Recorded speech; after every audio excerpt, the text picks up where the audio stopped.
வணக்கம். The deep டைவ்க்கு உங்களை வரவேற்கிறோம். இன்னைக்கு நாம பார்க்க போறது ஒரு ரொம்ப சுவாரஸ்யமான ஒரு விஷயம். ஓஷோ தம்மபதம் பத்தி பேசின சொற்பொழிவுகள்ல அதோட 18வது ஆடியோ. இதுல தியானம் பண்றவங்க சில ஆழமான கேள்விகளை கேட்கறாங்க. நம்மளையே உலுக்கி கேட்கிற மாதிரி சில கேள்விகள். அதுக்கு ஓஷோவோட பதில்கள். ஆமா. இது வெறும் ஒரு தகவல் பரிமாற்றம் மட்டும் இல்ல. நம்மளோட புத்தியோட அந்த தர்க்க ரீதியான பாதுகாப்பான இடத்திலிருந்து வெளிய இதயத்தோட அந்த கணிக்க முடியாத அடர்ந்த காட்டுக்குள்ள ஒரு பயணம் போற மாதிரி. விழிப்புணர்வுக்கும் பரவசத்துக்கும் முயற்சிக்கும் சரணாகதிக்கும் என்ன தொடர்புன்னு ஆழமா பார்க்க போறோம். ஆமா. அப்போ அந்த பயணத்தை நாம இப்பவே தொடங்கலாம். முதல் கேள்வியே இந்த முரண்பாட்டோட மையத்துல தாக்குது. ஒருத்தர் கேட்கிறாரு, புத்தர் எப்பவுமே விழிப்புணர்வு முழு பிரஜையோடு இருக்கணும்னு சொல்றாரு. ஆனா நீங்க பரவசம், ஒருவித தெய்வீக போதை, மதுன்னு பேசுறீங்களே, இது ரெண்டும் எதிரானதா இல்லையா? இது ரொம்ப நியாயமான கேள்விதான் இல்லையா? புத்தரோட அந்த அமைதியான முகம் எங்க? சூஃபிகளோட அந்த சுத்தி சுத்தி ஆடுற நடனம் எங்க? ஓஷோவோட பார்வையில இது முரண்பாடே இல்ல. நம்ம பார்வை தான் ரொம்ப குறுகலா இருக்குன்னு சொல்றாரு. பார்வை சரியா இருந்தா புத்தரோட கோயிலுக்கும் உமர் கய்யாமோட மதுக்கடைக்கும் வித்தியாசமே தெரியாதுங்கிறாரு. அப்படியா? ஆமா. புத்தர் ஹோஷ், அதாவது விழிப்புணர்வுன்னு சொல்றாரோ அதேதான் சூஃபிகள் பெஹோஷின்னு சொல்றாங்க. அது ஒரு தெய்வீக மயக்கம். ரெண்டுமே ஒரே சத்தியத்துக்கு போற வெவ்வேறு வாசல்கள் தான். ஒரு நிமிஷம். இந்த தெய்வீக போதைங்கிறது கேட்கறதுக்கு ஒரு கவிதை மாதிரி அழகா இருக்கு. ஆனா நடைமுறையில இது எப்படி? நம்மளுக்கு தெரிஞ்ச போதைக்கும் இதுக்கும் என்ன வித்தியாசம்? கரெக்டான கேள்வி. ஓஷோ இது ரொம்ப அழகா பிரிக்கிறாரு. மக்கள் ஏற்கனவே பலவிதமான மலிவான போதைகள்ல தான் மூழ்கி இருக்காங்கன்னு சொல்றாரு. பணம், பதவி, புகழ், அகங்காரம் இது எல்லாமே மலிவான மது மாதிரி தான். இதுல ஏற்கனவே மக்கள் தள்ளாடிட்டு தான் இருக்காங்க. சரி. ஆனா சூஃபிகள் பேசுற அந்த தெய்வீக போதை இருக்கே, அது இந்த உலக போதைகள்ல இருந்து உங்களை எழுப்பி உண்மையான விழிப்புணர்வை கொடுக்கற ஒரு அமுதம். ஓ, அப்ப அது மயங்க வைக்கிற போதை இல்ல, விழிக்க வைக்கிற போதை. மிகச்சரியா. சரி, அது புரியுது. ஆனா மறுபடியும் புத்தர்கிட்டயே வருவோம். அவரை நாம எப்பவுமே ஒரு அமைதியோட வடிவமா, ஒரு அசைக்க முடியாத மலையா பாக்குறோம். அவர்கிட்ட இந்த பரவச நடனம் இருந்துச்சா? மீரா மாதிரி, சைத்தன்யர் மாதிரி அவர் ஆடி நாம பார்த்ததில்லையே. இங்கதான் ஓஷோ ஒரு ரொம்ப ஆழமான கவித்துவமான ஒரு உண்மையை சொல்றாரு. மீராவோட நடனம் நம்ம கண்ணுக்கு தெரியும், அது வெளிப்படையானது. ஆமா. ஆனா புத்தரோட நடனம் ரொம்ப நுட்பமானது. அது உள்ளுக்குள்ள நடக்கிற ஒரு அசைவற்ற நடனம்னு சொல்றாரு. அசைவற்ற நடனமா? ஆமா. ஒரு உதாரணம் சொல்றேன், உங்களுக்கு புரியும். தாங்க முடியாத துக்கத்துல சில சமயம் கண்ணீர் வராம இதயம் அப்படி உறைஞ்சு போயிடும் இல்லையா? ஆமா. அந்த மாதிரி எல்லையற்ற ஆனந்தத்தோட உச்சியில நடனமும் உறைஞ்சு போய் ஒரு ஆழமான அசைக்க முடியாத அமைதியா மாறிடுது. புத்தரோட ஆனந்தம் அவ்வளவு ஆழமானது, அது வெளிப்படையால அசைவுகளை எல்லாம் தாண்டிடுச்சு.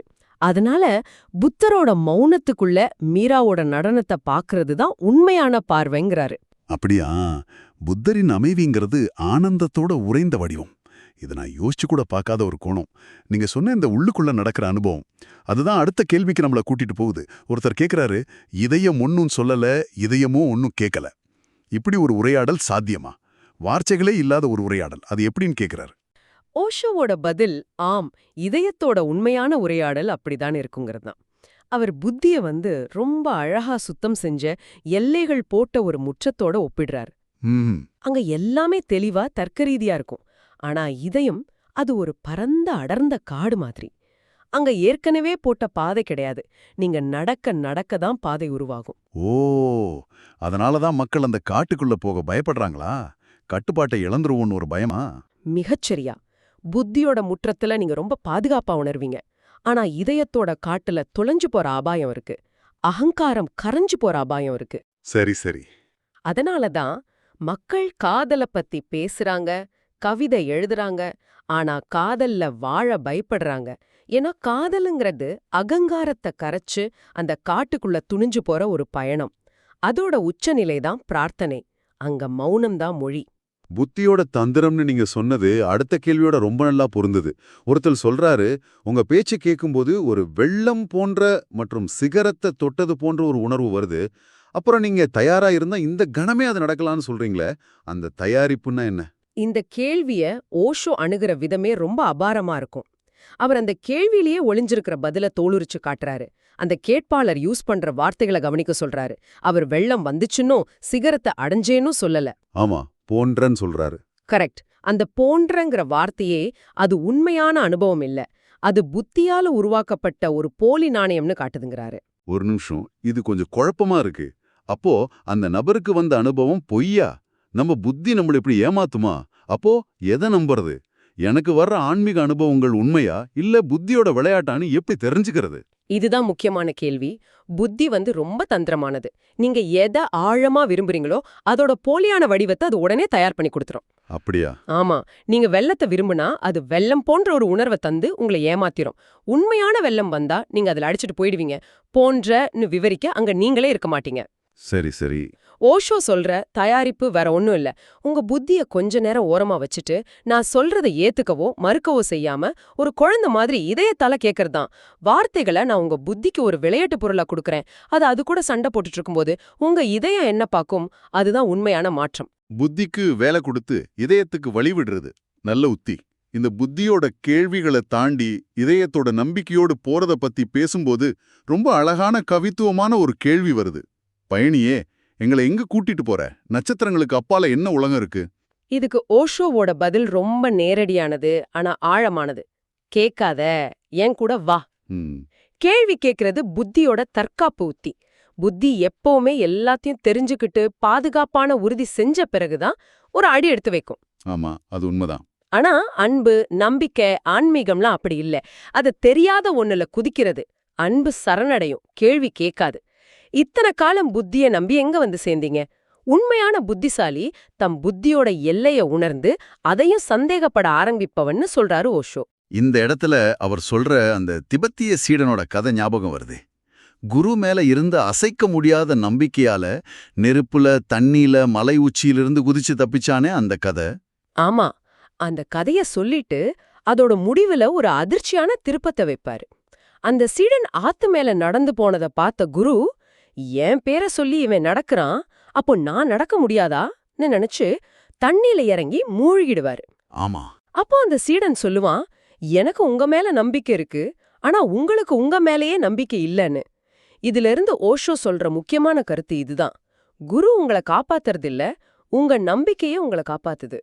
உண்மையை சொல்லணும்னா, குரு காப்பாத்துறது இல்ல, நம்பிக்கையே காப்பாத்துதுன்னு கேட்டதும் எனக்கு ஒரு கணம் அதிர்ச்சியா இருந்துச்சு. நாம எப்பவுமே குருவையோ ஒரு வழிகாட்டியோ தானே நம்புறோம். இது மொத்த சிந்தனையும் தலைகீழா மாத்துதே. ஆனா இதுல ஒரு ஆபத்து இல்லையா? நம்பிக்கைக்கும் குருட்டு நம்பிக்கைக்கும் என்ன வித்தியாசம்? மிக முக்கியமான ஒரு புள்ளி இது. ஓஷோ இங்க ஒரு தனிப்பட்ட குருவை கண்ணு மூடிட்டு ஃபாலோ பண்ணுங்கன்னு சொல்லல. அவர் பேசுறது நம்பிக்கையோட குணம் பத்தி. அந்த சீடனோட நம்பிக்கை குரு மேல இருந்ததை விட தனக்குள்ள இருந்த அந்த நம்பிக்கையோட சக்தி மேலதான் இருந்துச்சு. ஓ, அப்படியா? ஆமா, அது ஒரு முழுமையான சரணாகதி. குரு அந்த நம்பிக்கையை தூண்டுற ஒரு கருவி, அவ்வளவுதான். உண்மையான நம்பிக்கைங்கிறது உங்களுக்குள்ள எழும் ஒரு சக்தி. ஆஹா. நம்பிக்கைங்கிறது வெளியில ஒருத்தர் மேல இல்ல, அது நம்மளோட ஒரு அகநிலை. சரி, இந்த நம்பிக்கை பயணத்துல வேற வேற பாதைகள் இருக்குமா? இதுதான் கடைசி கேள்விக்கு நம்மள கூட்டிட்டு வருது. ஒருத்தர் கேக்குறாரு, நான் பக்தி மார்க்கத்துல இருக்கேன், புத்தரோட விழிப்புணர்வு பாதைய நான் எப்படி பார்க்கணும்? இதுக்கு ஓஷோவோட பதில் ரொம்ப தெளிவா இருக்கு. ஏதாவது ஒன்ன தேர்ந்தெடு, ரெண்டையும் குழப்பிக்காத. ஒரே நேரத்துல 2 படகுல பயணம் பண்ணாத, மூழ்கிடுவன்னு சொல்றாரு. ரெண்டுக்கும் உள்ள வித்தியாசத்தை ரொம்ப அழகா விளக்குறாரு. அந்த வித்தியாசத்தை கொஞ்சம் சுருக்கமா சொல்ல முடியுமா? ஞான மார்க்கத்துக்கும் பக்தி மார்க்கத்துக்கும் என்ன அடிப்படை வேறுபாடு? ஞான மார்க்கத்துல போறவங்க விழிப்புணர்வுல ஆரம்பிச்சு பரவசத்தை அடையறாங்க. இது ஒரு முயற்சி, சுய பரிசுத்தத்தோட பாதை. ஞானி தன்னோட தவறுகளை ஒன்னொன்னா நீக்கி தன்னையே செதுக்கி கடவுளை அடையறாரு. ஆனா பக்தர் பரவசத்துல ஆரம்பிச்சு விழிப்புணர்வு அடையறாரு. இது சரணாகதியோட பாதை. பக்தர் தன் பாவங்களை பத்தி கவலைப்படுறதில்ல, அவர் கடவுளை கெட்டியா புடிச்சுக்கிறாரு. அந்த பிடியில பாவங்கள் தானாவே காஞ்ச இலை மாதிரி உதிர்ந்துடும். ஆக 2 பாதையோட இலக்கம் ஒண்ணுதான், ஆனா தொடக்க புள்ளி முற்றிலும் வேற. நீங்க உங்களை செதுக்கி கடவுளை அடைய விரும்புறீங்களா, இல்ல கடவுள்கிட்ட உங்களை முழுசா ஒப்படைச்சு அவரை உங்களை செதுக்க அனுமதிக்க விரும்புறீங்களா? இதுதான் நம்ம கேட்க வேண்டிய கேள்வி. அப்படிதானே? இதை விட அழகா சொல்ல முடியாது. உங்க இயல்புக்கு எது பொருந்துதோ அந்த பாதையை தேர்ந்தெடுங்க. ஒன்னு முயற்சி, இன்னொன்னு சரணாகதி. ரெண்டுமே ஒரே சிகரத்துக்கு தான் கூட்டிட்டு போகும். ஆக இந்த ஆழமான கலந்துரையாடல்ல இருந்து நீங்க என்ன எடுத்துக்கலாம்னா, நாம எதிரெதிர் துருவங்கள் நினைக்கிற விழிப்புணர்வும் பரவசமும் அமைதியும் நடனமும் ஒரே நாணயத்தோட ரெண்டு பக்கங்களா இருக்கலாம். புத்தரோட அந்த அசைவற்ற அமைதிக்குள்ள மீராவோட எல்லையற்ற நடனத்தை பார்க்கிற பார்வை நமக்கு வேணும். ஆமா, இதோட மைய இழை என்னன்னா, கணக்கு போடுற புத்திக்கும் கேள்வி கேட்காம நம்புற இதயத்துக்கும் நடக்கிற ஒரு மெல்லிய போராட்டம்தான்.